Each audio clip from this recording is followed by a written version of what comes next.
Healing crystals, skincare routines, knitting a sweater, fitting in jeans. With Katie and Sarah, no need to worry, you're on a lady journey. Do you ever, whenever you're doing Lady Journey, I find myself talking in a soft, muted tone. Oh my God, I do too. I this is not actually my real voice.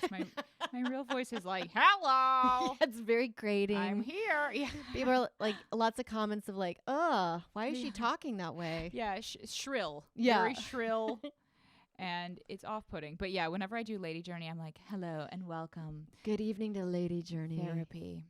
Hi. Welcome to Lady Journey. I'm Katie Hannigan. And I'm Sarah Talamash. And we are on a journey. And what's going on with you, Sarah? Well, my latest journey is I've decided I want plants. I like the way they look, but I can't take care of them. Oh, I've killed so many plants.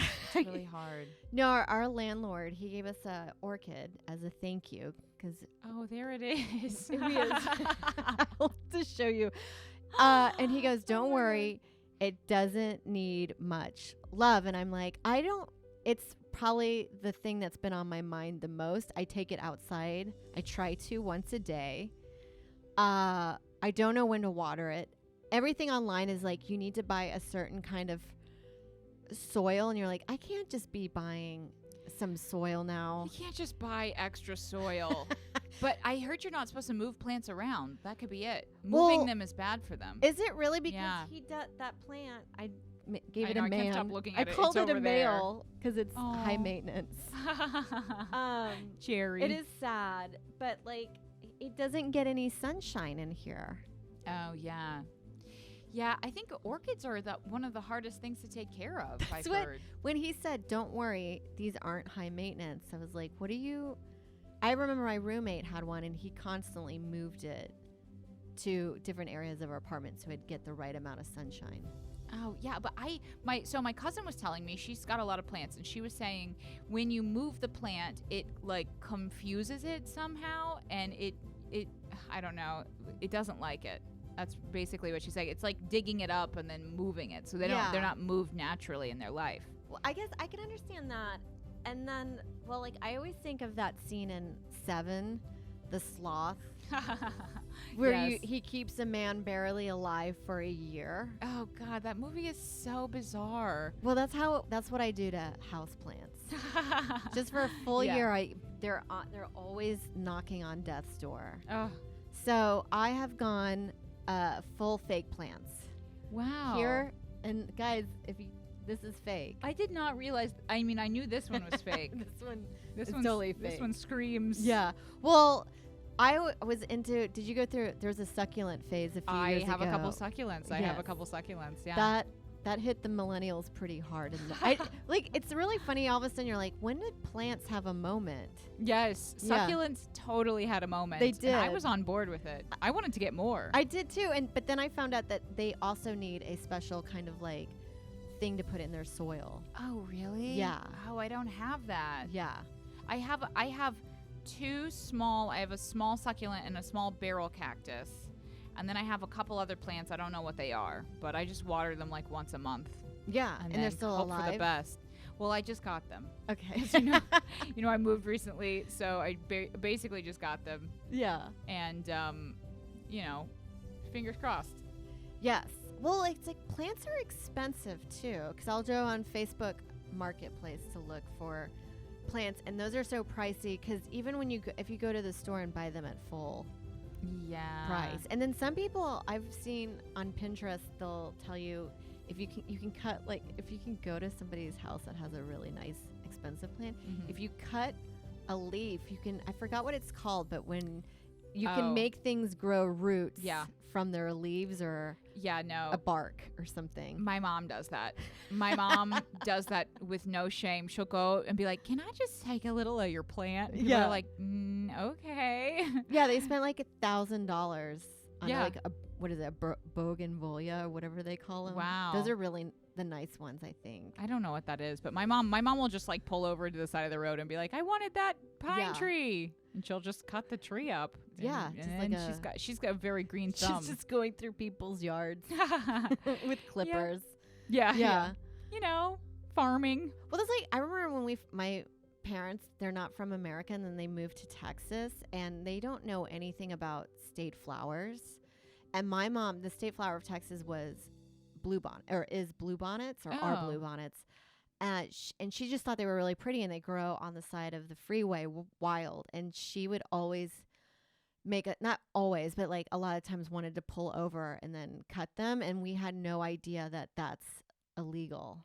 Oh, wow. You're not supposed to pull state flowers out. That's hilarious. That's a classic immigrant mix up. I know. Where are your parents from? South Africa. Oh, okay. Yeah. Wow. So when did they move here? In 79 or 79, because I wasn't even a baby. That was before. I was wasn't a before it baby got yet. too bad. Yeah, before it got. Yeah, it was easier to immigrate back then, but like, they're just coming in like ignorant. Wow. So I'm on what's like your a kind of little bit of a journey? journey, which is I have been decorating. I've been decorating my home, and You just Katie just moved into a new apartment in the city. Yes, my boyfriend and I moved in together, and it was so great because his last apartment, which was also great, but it was kind of like a little bit under the train tracks, and so this place is just for us. We're putting everything together. It's got great lighting. And but it's really hard. It's so much more of a challenge than I anticipated, because I kind of thought like, oh, I'll go online, I'll make a mood board, and then voila. But now, you know, we're struggling to put it together piece by piece, and my boyfriend is very minimalist and very masculine, I would say. So like, he basically, you know, if it was up to him, it would just look like kind of like a dorm room, you know, like a mattress on the floor, but with decent bedding. Yes, nice bedding. But like barely any artwork, and maybe like a Gatorade bottle in the fridge. Right. Yeah.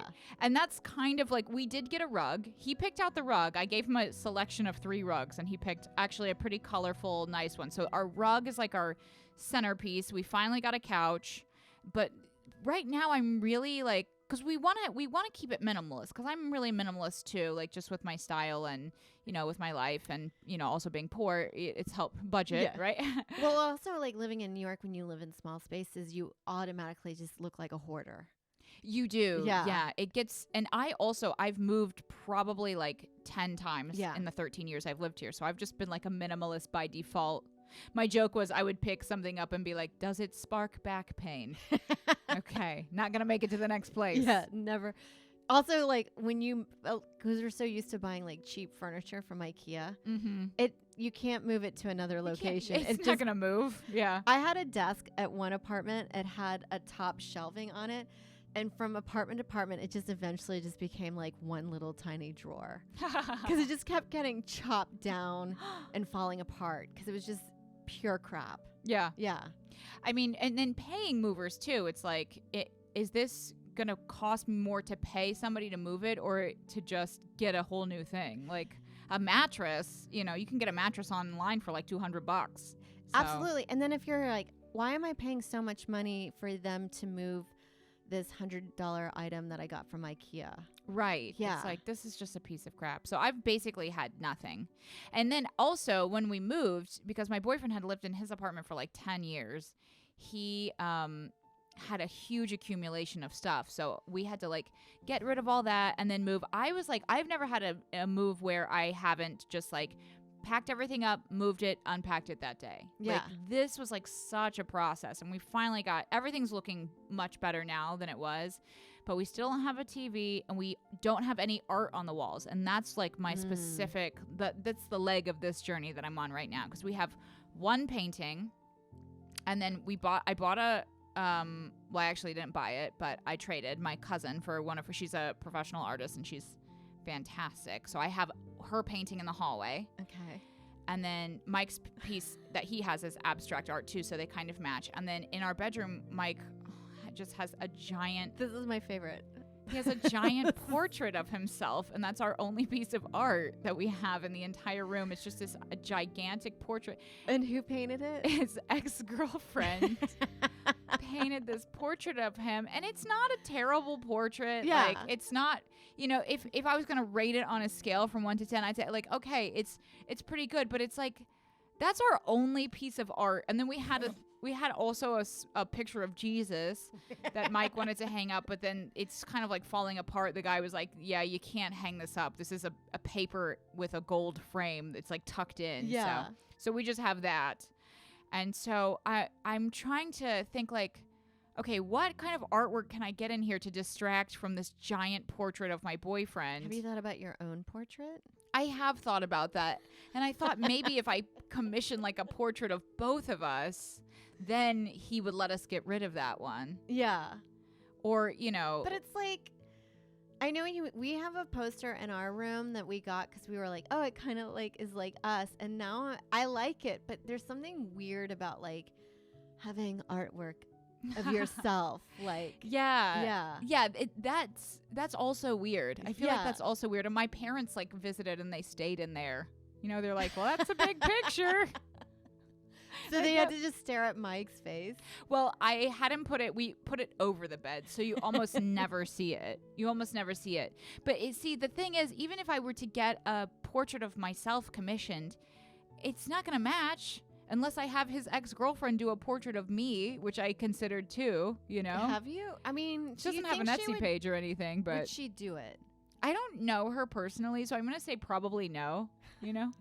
But yeah, so I really want to... That's the thing with picking art, you know? It's like you just go online, you're just looking at tons of pictures. It's like, I've never done this before. So. No, and then like some of the times I've like picked art, I take it home and you get tired of it in a weird... Or it loses its expensive appeal that it once had to you. Mm-hmm. Do you know what I mean? Mm-hmm. Like, all of a sudden now I'm like, oh, this just looks like stuff, or could I have just gotten this at like Marshall's in the art department? Yeah.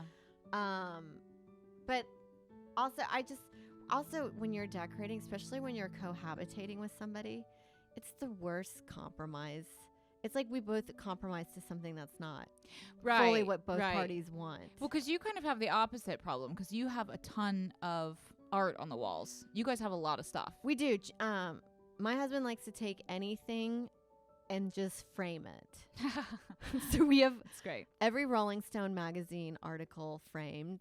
Then we have our friends that we know, like headshots of theirs framed. And that was at one point in Joe's old bedroom when we weren't living together. Every comic that we knew in the city was on our wall. And I was like, I cannot sleep in here. Hilarious. While you guys are having sex, you're like, like, there's Nick DiPaolo. Gary Veeder, stop.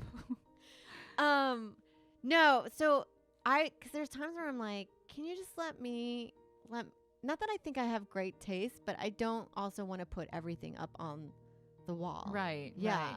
And see, I think you guys' this place looks great. And every time I come over, I'm like, man, you guys really have it. It looks so put together. You guys have lived here a long time, though. That is so wild to me, because whenever I look at my place, I just look at it as like it's a hodgepodge, and I find it so cluttery to me. Well, see, that's what I'm afraid of, because I want to have art, but I don't want to have clutter, and that's kind of the other thing that's stopping me from like buying stuff and picking out stuff, like because I really love that I can, you know, the city's so busy and psychotic, and go home and then it's just like kind of staring at a blank wall. It's like, that's kind of soothing. Yeah. So we want to at least have one blank wall in each room, but or like a calming, maybe like a landscape photo or a painting. Yeah, something like that. Yeah. Or even like, I really like abstract art. I like abstract watercolors and stuff where it's like, oh, maybe who knows Georgia what it O'Keeffe. is. Yeah. Like a big kind of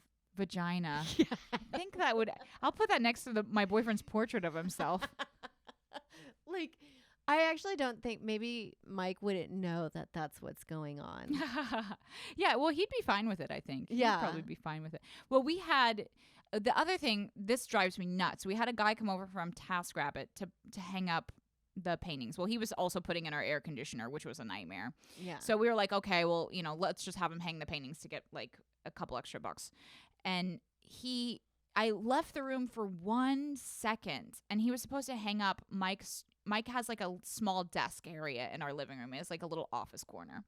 He hung the dry erase board. He just was supposed to put it like just a little over the desk. Not an eye level. He put it at eye level, and it's like, so in the living room we have one abstract painting, and then we have this dry erase board with your goals on that it. has like, it has like the stuff Mike's supposed to pick up from the store, and it's just like, no. And he hung it through the board.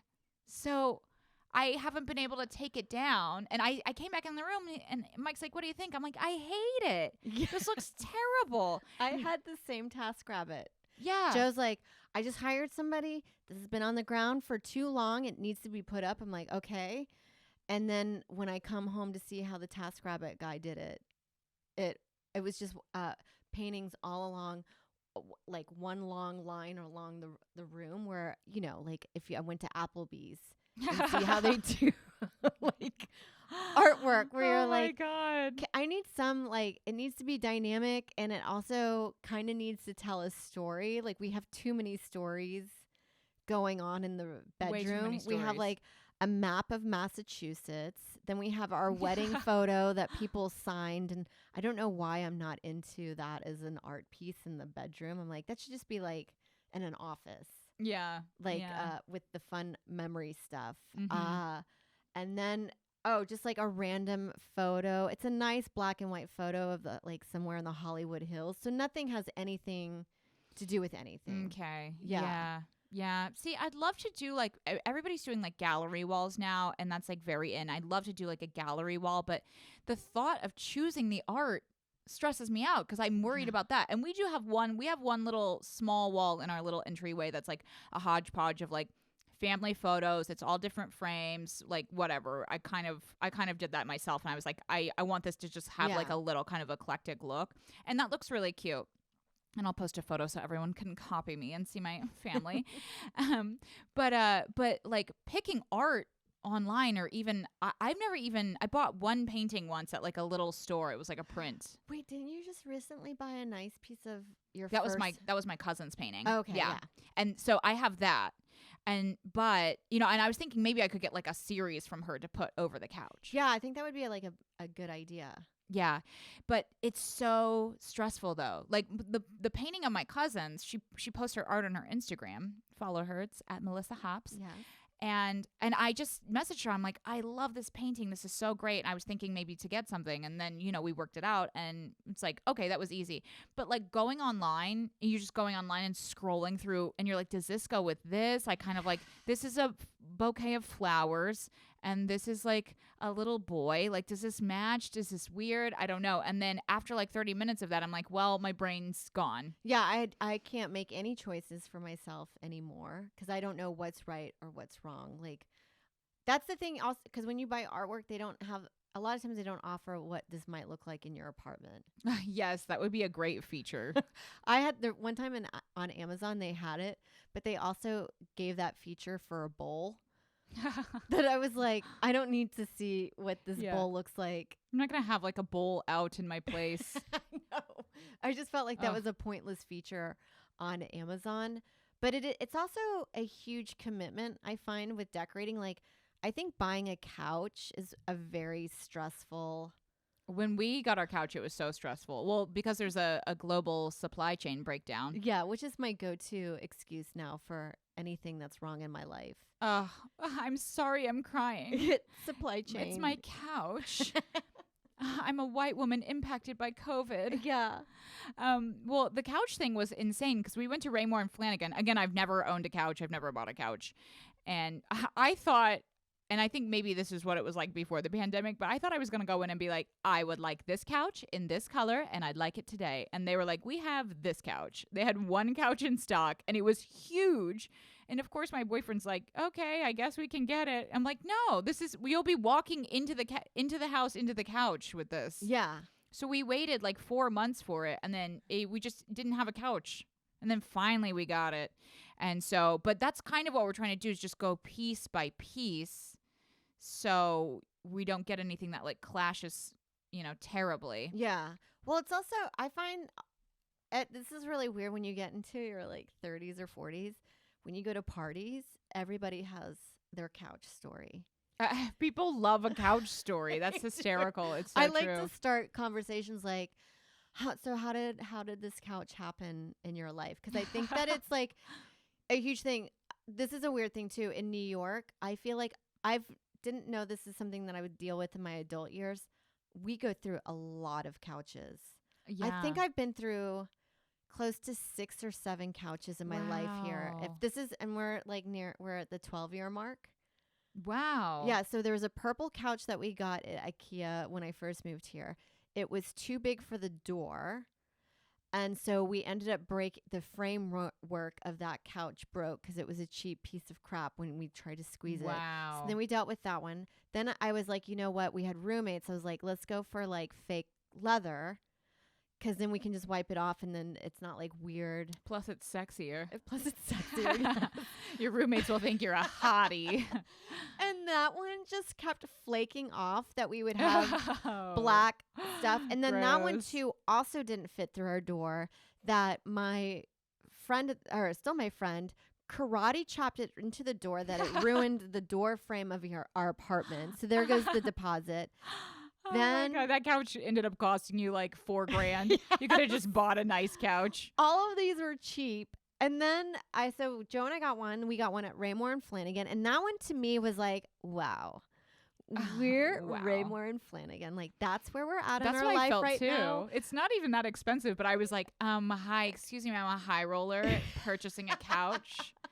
And I'd like to look at your selection of throw pillows. Yes. And then that was also a piece of shit. Really? Well, that was the thing that we talked about with COVID is like no one, you know how they say like depression destroys your life, where it also can just totally annihilate your couch because the structure on that one just got pushed back. All of our pillows, if you push them back, there's like about this much space, about Wow. like 6 inches from the pillow to That's the the one edge you of have now. That's the one that we have now. Yeah, when I sit on that couch, it kind of is like it enfolds you in it. And you're like, oh, this is it's hunkering down. Yeah, this is a depression couch. Yeah.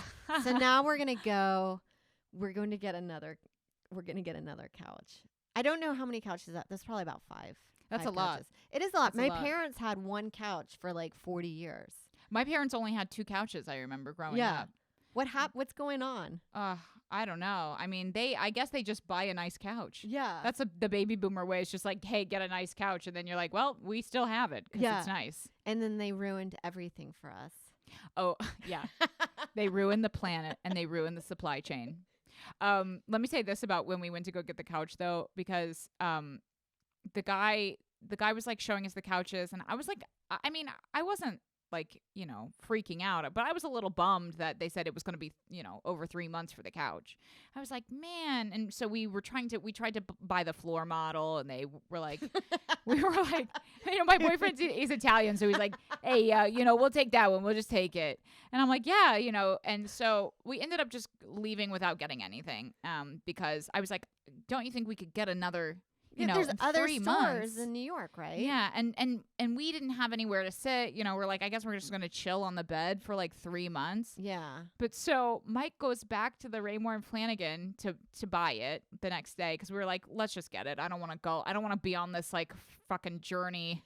I don't want to be on a couch journey. That's the thing with some people are like, you really need to hold out for the most perfect couch. You're like, what life are you living that right. you can do that? Yeah, I did. That's a Nate luxury. Berkus. Yeah, right. So Mike goes back in and he told them that I flipped out and threw a fit because I wanted the couch that day. And he said he used it and asked them if he could get a discount because I flipped out and he got one. That's wild. I know. I was like, you threw me under the bus, but if it's for a discount, I guess I'm fine with it. You're like, now I can never show my face in Raymore and Flanagan again. Hi. They're like, here she comes. Yeah.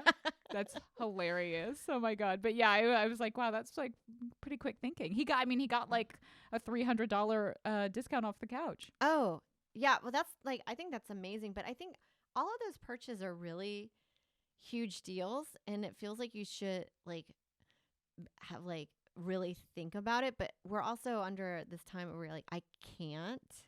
Yeah. That's the thing, because like we got a couch. I really like our couch. I did really think about it, but I don't love the color of it. Like our floor, we have a black floor, which is gorgeous, but our couch is also black. Yeah. So we were like, oh my gosh, it's like very, like everything is Goth. dark. Yeah, it looks Yeah. super goth. Like one of those, have you seen on TikTok, like the black weddings where it's like everything is black? Oh my God.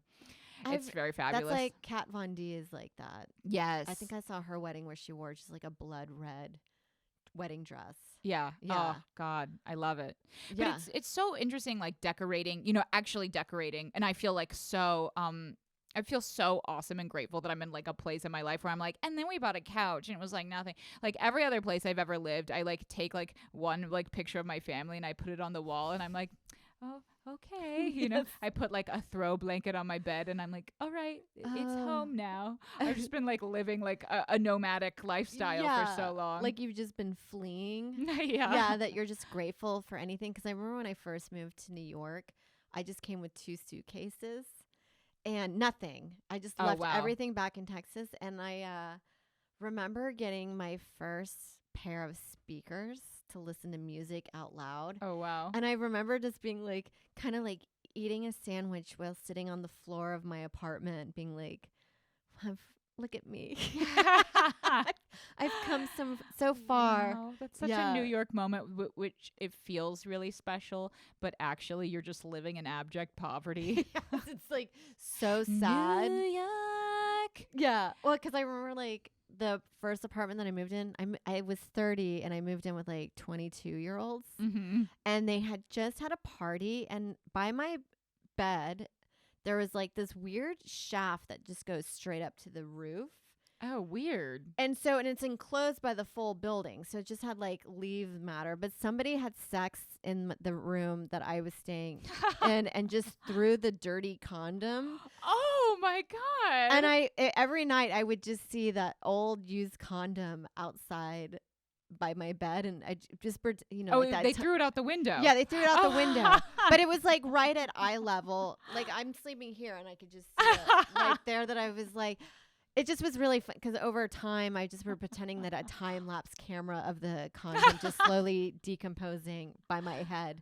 But yeah, that was a moment where you're just like going in with nothing and trying to start all over again. Yeah. Which I do have to say, if you ever get a chance to do that, it was actually really refreshing to leave because you kind of, all these things that you accumulate over your life, you begin to think that you need them and that you can't leave them. And then when you do, you realize how much of a burden it was. Yeah. Yeah. I kind of felt like that when we were in Aruba, when we were there for so long, because we just had our suitcases. Yeah. And my boyfriend and I went to a comedy club in Aruba. Yeah. For you guys You were at there home. for months. We were there for 3 months. And we just had packed one suitcase because we weren't going to stay.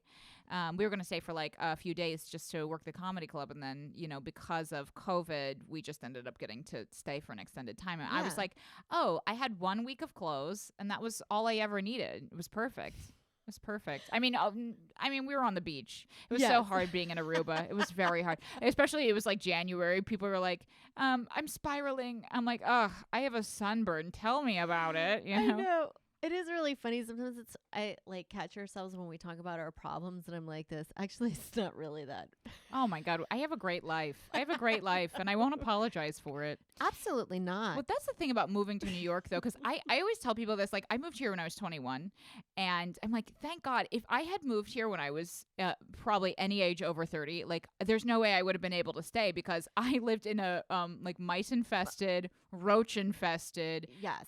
There were like people, I was not in a good neighborhood. I was in now what's Prospect Heights, but it was Prospect Heights then, and now it's very up and coming. But then it was like not safe. Like I remember someone was killed on my block. They had the police caution tape. They had cops, and I was like, it must be another parade on my way to follow my dreams. And you're just kind of like, that's what we kind of grew up knowing. What New York is, that you kind of are like. New York. New York. Guy got stabbed. Oh, well. And we had a woman in my building who was a crack addict, I assume. But she would laugh and cry. She was, I think, maybe seeing somebody in the building or something, and then Wait a minute, I'm not laughing about crack addict. I'm just laughing about like what we deal with. Right. in No, New York, it was really scary because she would stay with somebody in the building, but he would kick her out, and then she would just hang out in the stairwell right by our apartment, and she would be like laughing and crying, and I would just be in there like like watching through the peephole, like, you know, not sure. But that brings me to my other journey though, which I wanted to get into, but I forgot about earlier. So I was like spiraling in my mind. I was like, I forgot what we just said. But my parents visited. Yes. So it was the first time my parents have ever visited me. My mom came one time when I first moved here, and my dad's never been. And so I wanted to share my recommendations for my best places to take parents in New York City. I have to say, when your parents come, my parents came together once, and then they were like, why don't you just come down? We'll just pay for your ticket going for it. Because I actually feel like New York's not made for older people. It can be really stressful, and I think one of the reasons, you know, when my mom came the first time, you know, 11 years ago, I think it was really stressful for her because we were like taking the train everywhere. I didn't know where anything was. They get tired. They're not, and tired. Most people aren't used to the walking culture here of how much. After a while, we're like, it's a 10-minute walk. That's actually a long walk for a lot of people. That's a half a mile. Yeah, that's a half a mile. I mean, I walk about 7 miles a day. Like I will just look at my phone. Like yesterday, I walked 15,000 steps yesterday. And it's like, that's kind of what I usually walk. Oh yeah. There's a little bit of I walk to the cellar where I perform. Yeah, absolutely. From my apartment, which is in Manhattan. Yes. Sorry to cut you off. Oh no. I was just saying that, like, do you as a New Yorker end up having like a weird snobbery about people in the Midwest that do Fitbits? When they're like, I gotta get my steps in, I'm like, what are you talking about? Get your steps in. That's like, so funny. We don't get our steps in, and like we just walk. Yeah. Right. Well, I'm kind of like that though. Like if I ever go anywhere on the road, you know, people always look at you like you're insane. Like I was in Raleigh. I was at Charlie Goodnight's, and I was walking from the club to the hotel. It was a 10-minute walk, and people were like, are you okay? What's wrong with you? And I'm like, I gotta get my steps. Like I have to stretch my legs, you know? Yeah. So I'm kind of that person, like when I go to the Midwest, where I'm just like walking down the side of the highway. Like I think there's a Target in about 2 miles. For some reason, even though it's the same, let's say it's a mile in the Midwest, it feels longer because you do have to walk along the freeway. There's more embarrassment. Yeah. And also in the Midwest, like if you walk, like something went wrong in your life. Yes. It's like a DUI. You lost your kids. Yeah. It's not good to walk. It's tough. Yeah, it's bad. Tough. So where did you end up taking your parents? So, okay, we had the best time. I'll highlight one day for you guys. Because Mike came with us on this day. So we live at around the Kips Bay area. So we walked over to the Stuyvesant Cove pier, and we got on the East River Ferry. The East River Ferry, and easy, and you can so sit, easy, right? so fun, so easy, so cheap. You can sit and you can see the entire Manhattan skyline. And we went down to Pier 11, and that's about a 10-minute ferry ride, and it's like $2 for everybody.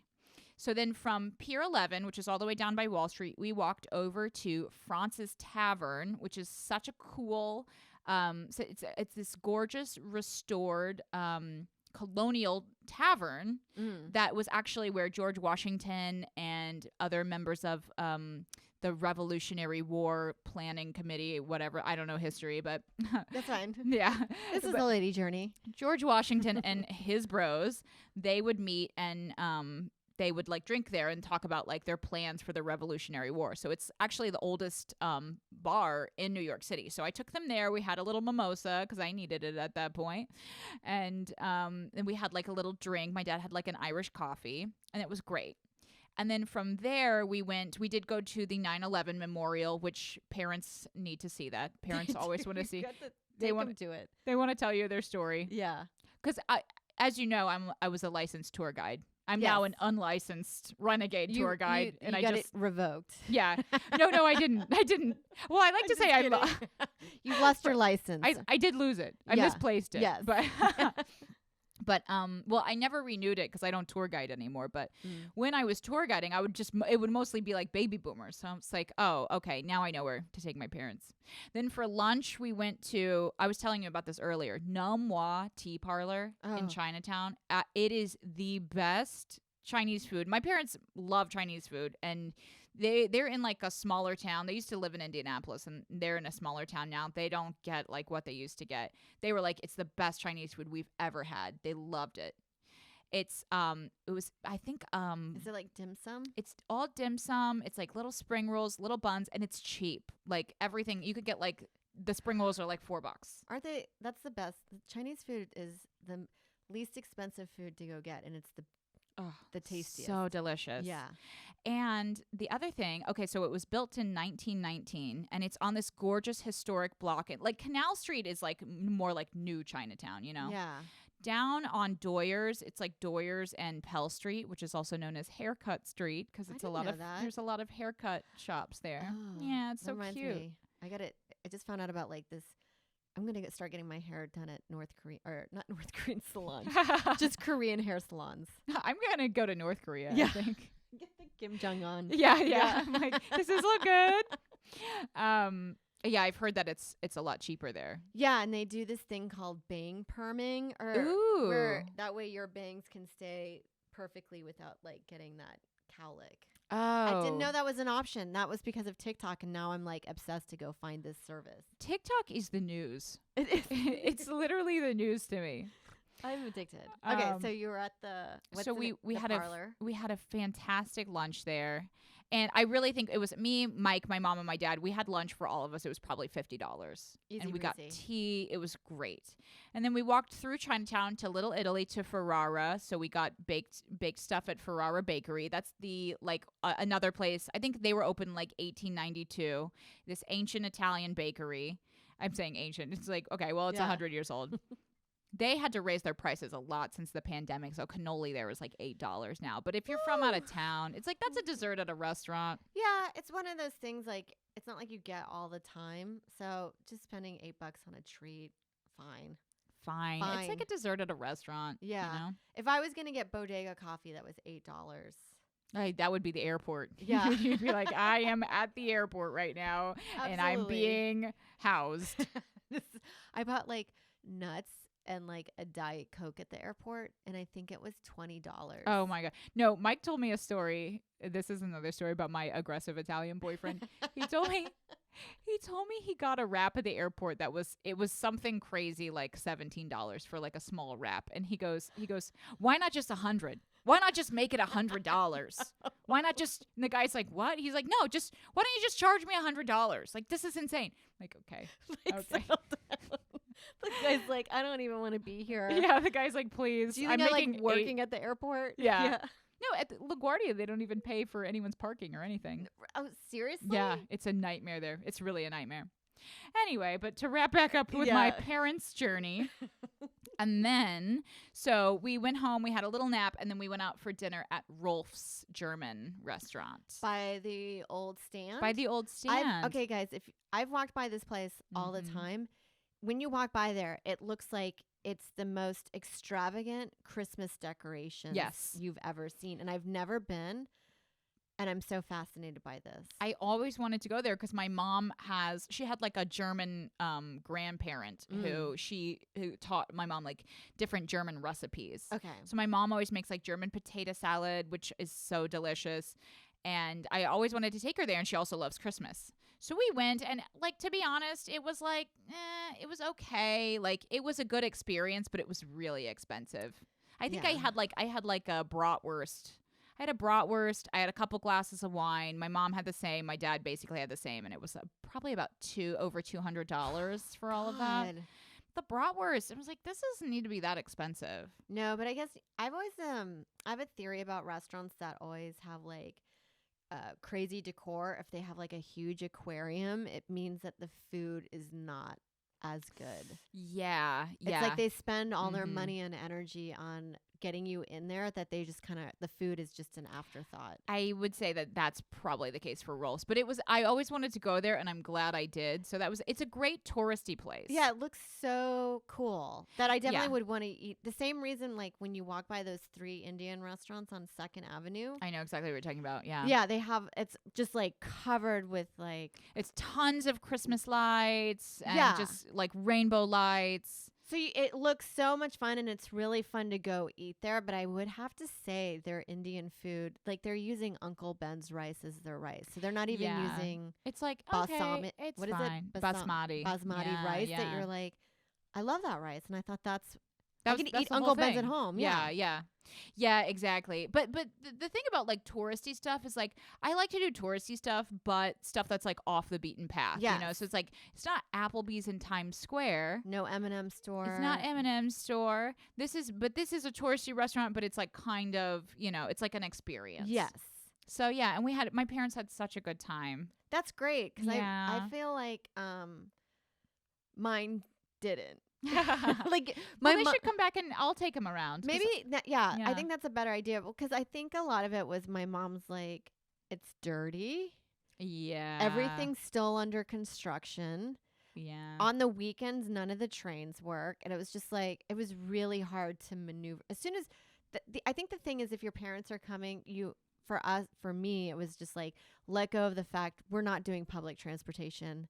Let's just do car service everywhere because it's just yeah. so much easier. Well, we did decide just to do cars just because when my mom was here, she took the train. The ferry was our big like public transportation. But, you know, I was like doing the math, and it's $3 a person to take the train. So for anywhere for us to go, it would be at least $10, but a car is $20. So it's like it's only $10 more to take a car. Yeah, And take the car. I think it's just easier. And, you know, taking a train is something that I think we get so desensitized to, where it's like if you're not from New York, you're it's like, abusive. this is so, it's like, you know, somebody's like peeing on you. You're Or like, just this getting is scary. Straight up accosted of like being Yeah. just like having to make eye contact nonstop. Yeah. And I've had some scary, you know, experiences on the Absolutely. train. I was like, I just don't want anything like that to happen. I don't want my mom to, you know, have a guy with a knife like waving it at her. Like, that's not going to go over well. Yeah, They don't get subjected to that in the Midwest that much. absolutely. Because you can't like because you want to be like, Mom, it's fine. Just don't make eye contact. And Yeah. it'll just go by really fast. Like, Meanwhile, my mom's like, are you okay? this is not the way to live Yeah. a life. You're like, you just push through, Mom. You I just know. push through. I know, it's so funny because like in the Midwest, if you see somebody that's like lying on the ground, you're like, call 911. Everybody Yeah. call 911. But it's like if you did that every time, You're you like, it's saw a that trap. in New York. Yeah, It's a trap. yeah. It's like you would never get anywhere. No, you would never get anywhere. couldn't get anything done. Well, Lady on that Journey. note, Lady Journey. on that note, thanks everybody for listening to Lady Journey. Yeah. Please email us ladyjourneypodcast@gmail. LadyJourneyPodcast@gmail.com, and share us your favorite places to go in New York City if you've ever been here. Yeah, And always looking for recommendations, and then join our Patreon. please join our Patreon. I'm Katie Hannigan. Thank you for listening. And I'm Sarah Talamaj. Thank you for joining on this Lady Journey.